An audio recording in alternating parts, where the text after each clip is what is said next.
Good morning समस्त को नमस्कार। माइसेल्फ केशव चंद्र दले घर हूँ बारिपदा। तो सर्वप्रथम मुझे गुरु और महादेव को अशेष अशेष धन्यवाद देवी। आज आमर सेल्फ डेवलपमेंट पर्सनाल डेवलपमेंट आमर उन्नति आमर प्रत्येक स्वप्न को साकार करने आज सुंदर गोटे प्लाटफर्म बनई राति अजुगरा है आज अधिक समय नष्ट करके आमपाई शिखेबार आज शिक्षा देवर व्यवस्था कर मुझे गुरु एवं महागुरु को अशेष अशेष धन्यवाद देवी। Thank you thank you thank you. एवं देखंतु आज किसी कहवाई जाऊँगी तो networking business is more than developing business जोटा कि खूब कम समय मध्य बहुत बड़ा स्वप्न को आम साकार कर जोटा कि आज आम जोटी था ना कहीं जोटी जन्म होना कहीं एते डेवलपिंग एवं स्वप्न को साकार कला भाई आम पाखे किसी नहीं किंतु आज जो नेटवर्किंग रही खूब कम समय मध्य बहुत किसी स्वप्न को आज आम साकार कला भाया आज गोटे आम पाखे टीम अच्छी सपोर्ट सिस्टम जहाँ कहूँ एवं गोटे कंपनी अच्छी जार ना हूँ सब जोटी कि से केवल स्वप्न देखा नहीं 100% स्वप्न को आज साकार करके देखा आज आम से भाया गोटे बिजनेस अच्छु एवं जो गुरु महागुरु माने आमको ये बिजनेस को आनी एवं तांको मध्य आज अशेष धन्यवाद देवी। एवं आज बिजनेस को मुझे बुझापी चेष्टा करुँची अपन छोटिया बर्तमान मुझे आपको गोटे छोटिया स्टोरीटी कहूँ स्टोरी मध्य आपण मैंने बुझीपारे। तो थोड़े कौन है गोटे गाँव में किसी दिन धरिकी दीर्घ दिन धरिकी वर्षा है ना जहाँफल लोक मैंने चाष करवा तो दूर कथा एवं ये पीवा पानी संकट देखागला हाहाकार हो गले कूओ पोखरी नाल नर्दमा सब सुखीगला। तो समस्ते चिंता कले ये जो असुविधा है ये असुविधार समाधान किपरि हो पार एवं कई जने कहला आम जो अन्य गाँव में जड़े साधु बाबा अच्छी जी कि प्रत्येक कथा सत्य कही थाए एवं तार कहवा अनुसार जदि प्रत्येक कामटी करा जाए ताने सेटा सठिक होता है निर्भुल होता है केतबेले भी तार गणना तार कहवा केतबेले भी भूल हो न थाए। तो समस्ते खुशी गले एवं समस्त गाँ लोक एकत्रित होई एवं चिंता हेले कथबार्ता हेले जे यही जो समस्या आज सृष्टि है समस्यार समाधान पाई समान से बाबा पाक गले एवं बाबा पाक जाइकी समस्त कथा कहले जे बाबा आज अनेक दिन हो गला आज आम पाखे पानी नहीं वर्षा तो हो नहीं एवं चाष तो दूर कथा पीवा पानी पाई आज गोटे संकट हो हाहाकार हो आज पानी मिलूनी कौन करा जाई पारे। तो बाबा कहला जे देखंतु छोटिया कथा आज जाइए संध्या बेल गोटे काम करंतु प्रत्येक घर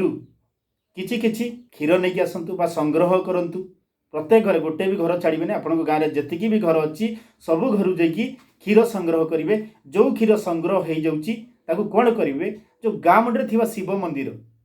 ये शिव मंदिर रे जो गोटे शिवलिंग अच्छी से सबू जदि शिवलिंग उपर समस्त क्षीर ढला जाऊँगी तो 24 घंटा भितर वर्षार संभावना कौन वर्षा हेबार चांस अच्छी एवं वर्षा हो पार। बाकी छोटिया कामटे प्रत्येक घर क्षीर संग्रह करके जदि से शिवलिंग उपर ढला जाऊँगी 24 घंटा भीतर वर्षा हो पार। तो समस्त गाँ लोक खुशी गले जे बाबा कथा सत्य केवे भी से मिथ्या कही ना आज पर्यटन जहाँ भी कहते सब ठीक ठीक होती निर्भुल भाव में हो पारी। तो समस्ते खुशी गले एवं संध्या बेले कौन कले समस्ते प्रत्येक घर जाकि क्षीर संग्रह कले एवं बाबांकर कहवा अनुसार जा शिवलिंग उपर समस्त क्षीर ढालीदे एवं देखिले बाबा कहीदेला 24 घंटा भीतर वर्षा हम किंतु 24 घंटा बीतीगला 36 घंटा होगा 48 घंटा पर भी आज वर्षा है नहीं। समस्ते आश्चर्य हेले कहले बाबा तो जो कथा कहते ये हूँ अकाट्य केतबेले भी मिथ्या हुए नहीं आज कहीं वर्षा है नहीं बाबा तो कहते 24 घंटा भीतर वर्षा हम किंतु कहीं है नहीं। तो समस्ते आश्चर्य हो गले पुणी कहले चलतु आम पुणी बाबा पाक जावा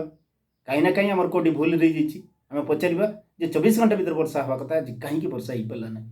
एवं सेम समस्ते मिसिकी पुणी से बाबा पाक गले एवं कहले बाबा आपन कहीदेले जे 24 घंटा भितर वर्षा हे आज 24 घंटा कि 48 घंटा है आज वर्षा है नहीं। तो बाबा कहले मु कहवा मतलब सब कम सब ठीक ठीक कर तो कहले आज्ञा कर समस्त घर जाकि क्षीर संग्रह करिचु एवं क्षीर जाकि शिवलिंग ढला कहला हाँ ढाली जदि सब कलापर भी होनी तो किसी तो गड़बड़ अच्छी कहले ठीक अच्छे चलतु मत से जगह को लेकिन जाओ मुझे देखी कौन हो। तो बाबा तांको सहित गले एवं देखिले जो शिवलिंग उपरे से क्षीर ढाली सेठी क्षीर नथिला आज्ञा पानी थिला एवं बाबा आश्चर्य हेले कहले मु तो तुमको कही क्षीर ढालिया पानी कहीं ढला है तो सेठी जो क्षीर अच्छी आज्ञा जदि 100% मात्र 10% क्षीर और 90% पूरा पानी ही अच्छी कहले देखो यार सत्य सत्य